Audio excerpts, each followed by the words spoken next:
Welcome, everyone. So, I want to start off today just by talking about the 6 people you will have on your team. And I want you to think about who you are. So, my name is Megan Lynch. I'm the VP of Sales and the co owner of Vibe, along with my twin sister and my business partner, Andre Russell. My twin sister is phenomenal. Miss Reagan Lynch, she does a lot behind the scenes, and also Mr. Andre Russell is a tech genius. So I know who my partners are.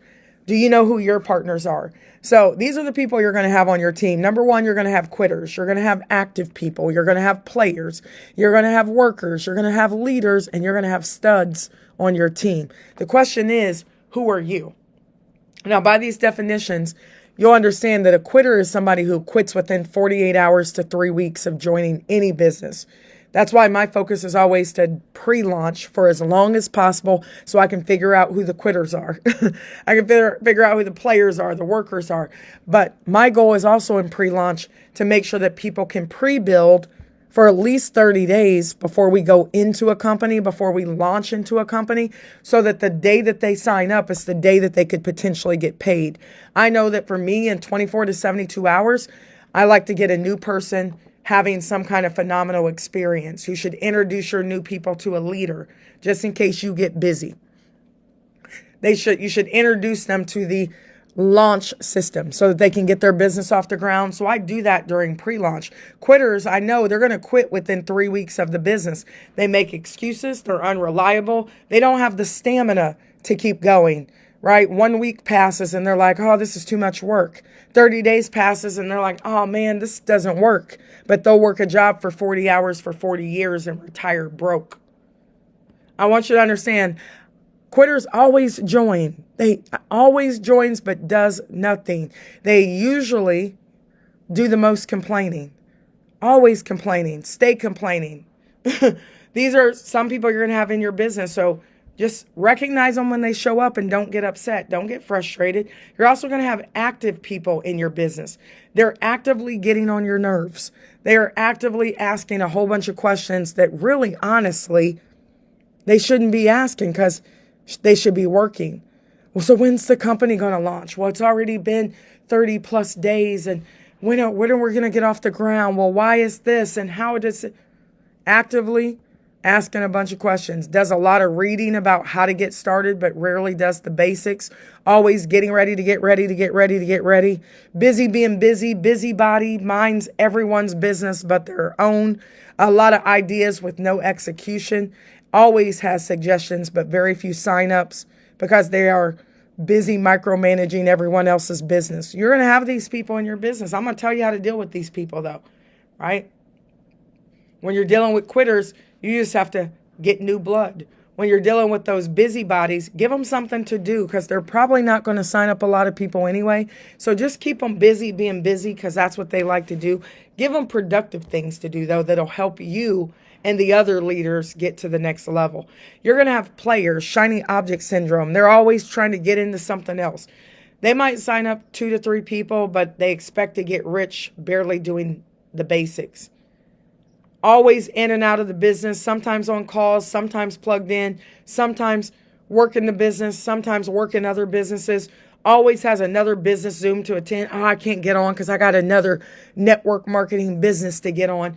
And they haven't made it to the top of any company yet. And that's why, because they have too many irons in the fire, but has no real focus whatsoever. Inconsistent is their first, middle, and last name, right? Always missing information. So could you catch me up? Because I had a bar mitzvah to go to.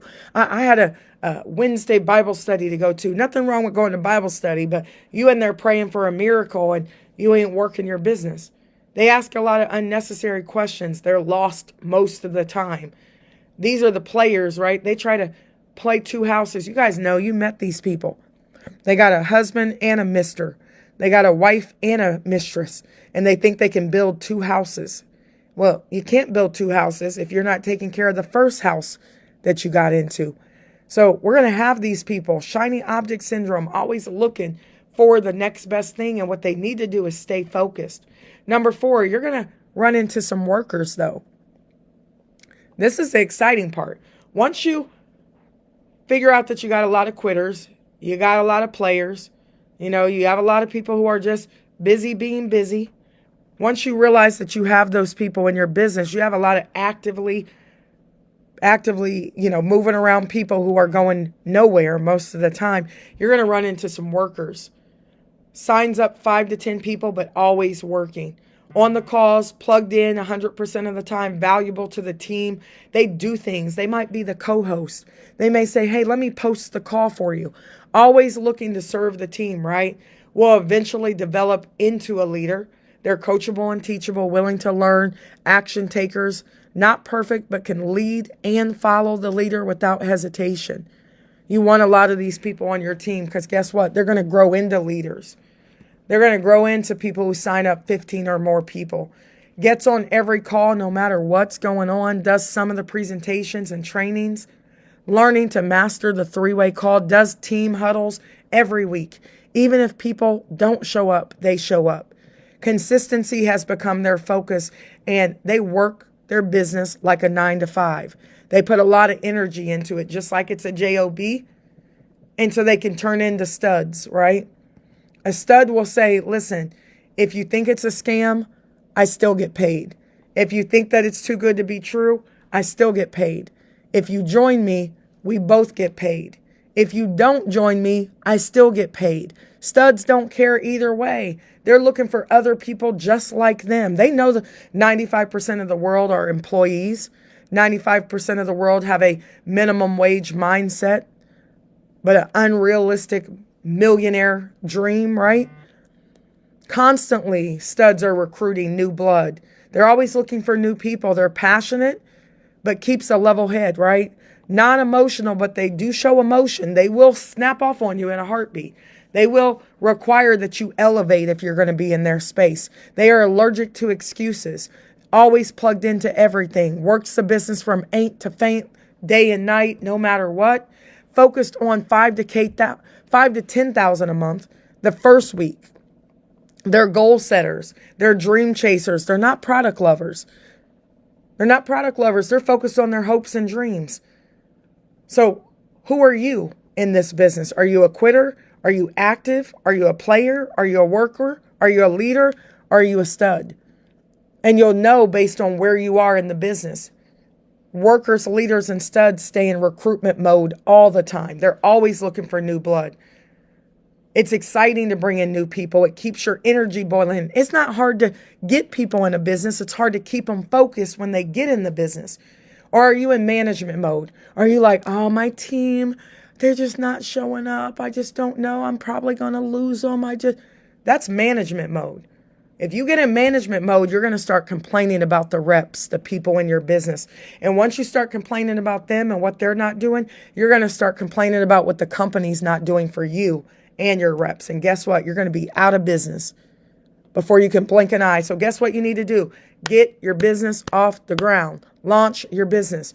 Get through your whole list so you can call all the quitters, all the actives, all the players as fast as you possibly can and get them to say no as fast as you possibly can. And then guess what? You'll run into some workers and some leaders and some studs. But until you're a worker, a leader, and a stud, you're not going to attract workers and leaders and studs. So stay in money-making recruitment mode always. Always looking for new blood, new energy. Spend 80% of your time with the workers, with the leaders, and the studs. Spend 20% of your time with the rest of them. Don't even give them your attention. Don't even pick up when they call. They'll adjust your energy. They can see you at the convention on stage from their nosebleed seats, right? Be unapologetic about your hopes and dreams. There was this movie I used to love back in the day. It was called New Jack City with Nino Brown, right? That is the gangster that everybody was kind of modeling themselves after in the 90s, right? And he said, it's always business, never personal. So don't take anything that I've said personally. And if you did take it personally, it's probably because you're not a worker yet. You're not a leader yet. You're not a stud yet. So you're emotional. You can show emotion, but you can't be emotional. It's business, right? It ain't personal. We have hopes and dreams to accomplish. We have families to save. We have the homeless to assist so that they can learn how to not be poor, how to not keep passing over opportunities repeatedly. We have legacies to build. It ain't personal. This is business. If you're ready to do business with us, we're ready to do business with you here at Vibe. We're looking for leaders. We're looking for legends. We're looking for those who want more out of life. So get back with the person who shared this information with you and focus on going after your hopes and dreams. And listen, we will see every one of you at the top, or we'll get our binoculars and have to look down and see you from the top. That is your choice, right? Either way, we are moving into the promised land. Either way, this ark is setting sail into the promised land, and you can get on the boat early, or you can sit around and wait for the tsunami, and you can watch and you can witness while millionaires and billionaires are being created. Peace and blessings, and we'll see you at the top.